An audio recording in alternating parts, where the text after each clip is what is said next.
রেসিপিটা আমার তৈরি হয়ে গেছে। এই দেখুন কি সুন্দর ফুলেছে, এরকম নরম, কি সুন্দর ভেতরটা ফাঁপা হয়েছে। এবং খেতে খুব সুস্বাদ, বাচ্চাদের স্কুলে টিফিন বানিয়ে দেওয়া হবে, খুব সুন্দর। এরকম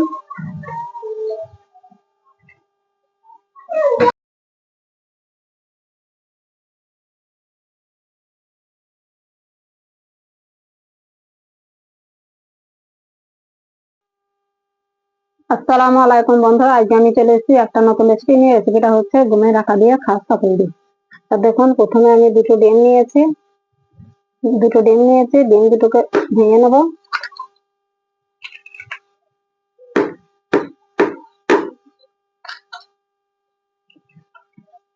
তারপরে চিনি দিয়ে দিচ্ছি 100 গ্রাম মতো,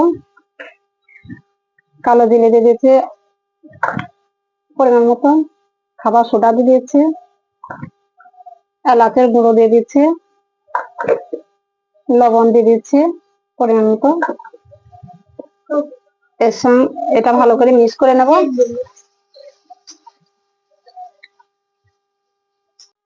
এরপর আমি 1 কাপ মতো দুধ দিয়ে দিচ্ছি। দুধটা দিয়ে ভালো করে হাতে করে মিক্স করে নেব।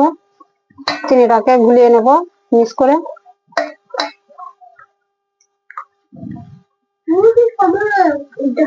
মিক্স করা হয়ে গেছে। আমি গমের আটা দিয়ে দেবো। এই মিক্সটার সঙ্গে যতটা আটা খাবে ততটাই দিবেন। এরপর আস্তে আস্তে মাখিয়ে নেব।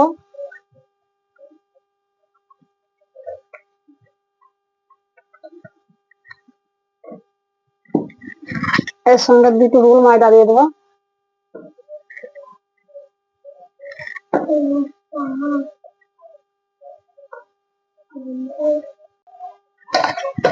এইভাবে মাখিয়ে নেবেন। মাখানোর পরে আপনি 10 মিনিট রাখতেও পারেন, না রাখলেও ভালো করে মালিশ দিলে পারে, সঙ্গে সঙ্গে বেললেও খুব সুন্দর হবে, দেখবেন তৈরি হবে। আর দুধটা যখনই দেবেন আপনি কাঁচাও নিতে পারেন, জাল দিয়েও নিতে পারেন। এই দেখুন আটাটা আমার মাখানো হয়ে গেছে। এরপর আমি গোল গোল করে লেচি কেটে নেবো। এরকম এই সাইজের লেচি কেটে নেবেন।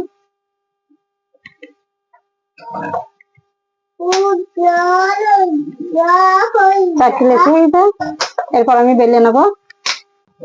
এরকম আমি এরকম করে গোল করে নেবো, কেটে নেবো। এর মধ্যে আটা দিয়ে দেবো, এরকম করে গোল গোল করে নেবো।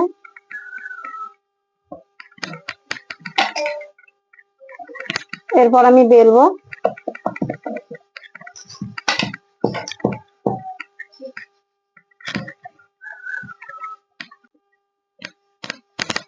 এতক্ষণ আমার বেলা হয়ে গেছে। এরপর খুব হালকাও করবো না, খুব মোটাও করবো না, এরকম এই সাইজে বেলে নেবো।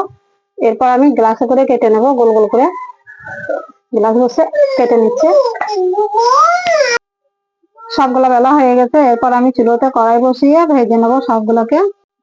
কড়াই বসে নিয়েছি, কড়াইয়ের মধ্যে তেল দিয়ে দিচ্ছি।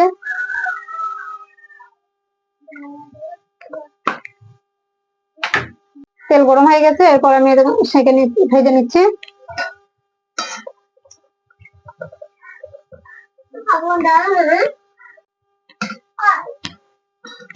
এবার আমি উল্টে ভেজে নিচ্ছি। এরকম এরকম ভাজা হয়ে গেছে, আমি উঠিয়ে নিচ্ছি। কি সুন্দর ফুলে গেছে।